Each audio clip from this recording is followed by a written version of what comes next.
quickly as I can. Do any of you type? Thomas has been found. We're fine. I want to thank you all for coming to celebrate with us this evening. This is obviously a very incredibly meaningful event for Donnie and me, and we're thrilled that all of you have been able to join us for the evening. As you probably likely understood from the invitation, we're gathered here to name our daughter in a Zeved ceremony and welcome her into the Jewish community.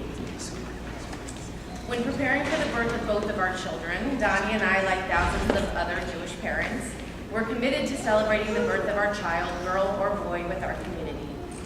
Donnie's sister-in-law, Noah, introduced the concept of a Zeved to us about 12 years ago with the birth of her oldest daughter.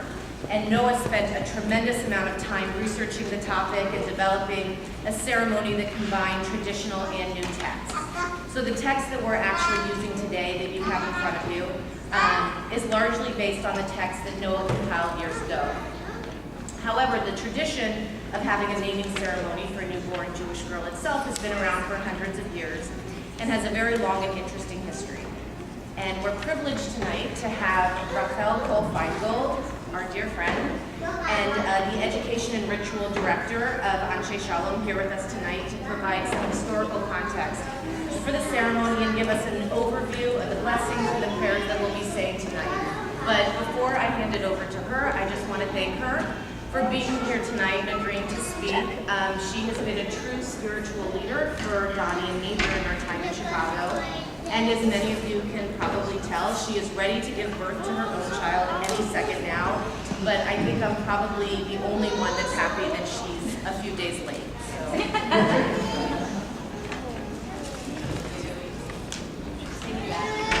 I actually am happy that I'm a few days late because I get to be here. And then tomorrow, going to labor.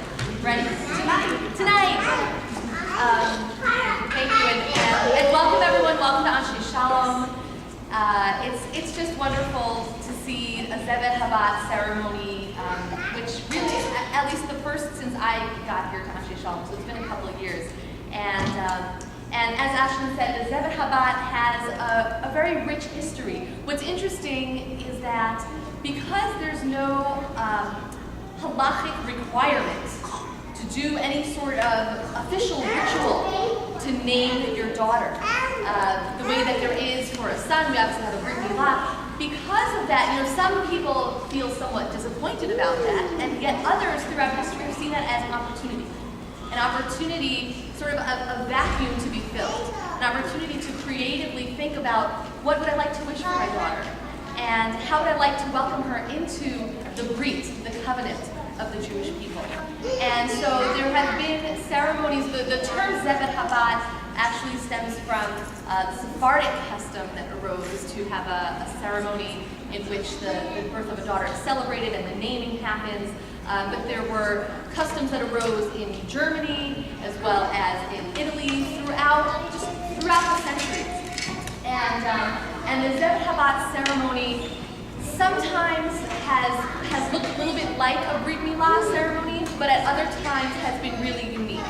And one thing that the Gorlins have chosen to do that really parallels the Brit is the fact that they are holding this on the 8th day after their daughter was born.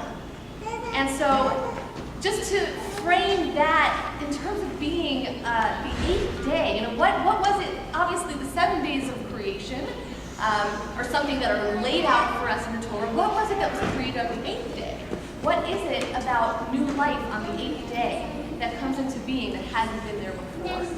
And if you think about it, after the 7 days of creation, or really 6 days of creation plus Shabbat, were over. The Midrash tells us that Saturday night, Motzei Shabbat, that was when Adam and Eve were expelled from Gan Eden. Were exiled out of the Garden of Eden due to their faith, their sin, which even tradition says might have happened Friday afternoon, and God said, okay, you can stay for Shabbat, and then Saturday night, you're off. And there's a beautiful Hasidic thought that says that's why we hold a Havdalah candle, because that was God's gift to humankind. Okay, you're going to be out there on your own, you're going to be struggling, you're going to be creating, going to be in the world, and then give you fire. Give you fire so that you can sort of make your way.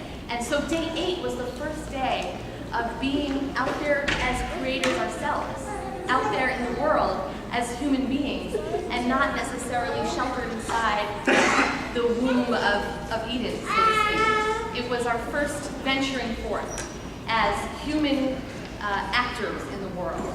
And so day 8 is the beginning of this little girl's life in a creative sense. Day 8 is the beginning of what happens after God does God's creation. It is our chance to do our human creation. And of course then we want to start day 8 by welcoming this little baby into the community and by saying, you are part of the breed. And so just as we say that to a little boy on day 8, we say that to this little girl on day 8. And she is part of that breed, that covenant between the Jewish people and the divine. And so you'll notice, actually, in this week's Parsha, in Parshat Nitzavim, we talk about the Greeks that we are all brought into. And this is the day that we are recognizing so appropriately that this young woman is also being brought into that covenant. And so there are a few ways that we do that we'll do that this evening. You can actually follow along in our program. I'll just tell you what it is that you can expect, and then we'll be on with the ceremony.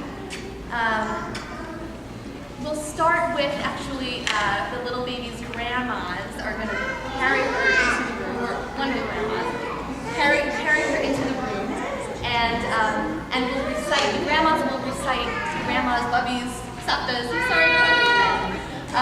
we'll recite a couple of verses from Shir HaShirim, verses about sort of love and devotion and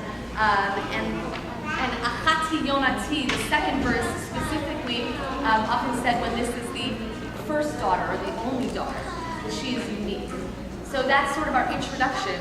And then the Birkat Mishaberach, notice that's the next section. The blessing of the Mishaberach is actually where this little girl will get her name. And we bless her in the context of all the women Jewish leaders who have come before her, and we name her as the daughter of Donnie and Ashlyn, and we bless her and sort of send her off on her Jewish way. And then we have the next section, which is it's called Tfilat HaHorim, the blessing of the parents, and that's a chance for Donnie and Ashlyn will have a chance to bless their daughter and ask for good things for her. And specifically, it's sort of a remnant from the fact that there was a formal ceremony that a mother, right after she gave birth, a formal ceremony that she would do at the Beit HaMikdash at the temple. And so this is the place of the parents to do that. And along with the Birkat HaGomel, which is the section called Blessing for Deliverance, because Ashlyn has been through a bit of an experience, and Birkat HaGomel, the blessing of Gomel, is said after you've literally gone through something that was life-threatening. And she came out on the other side, thank God, and she looks great, and she has a beautiful baby girl to show for it. So Ashlyn will say the Birkat HaGomel, and Donnie will say the Shachrianu, both of which are blessings of thanks and praise of God for bringing us to this moment.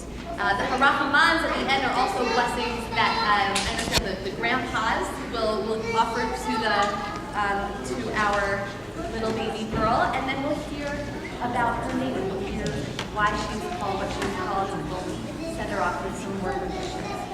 So I guess without further ado, I'll hand it over to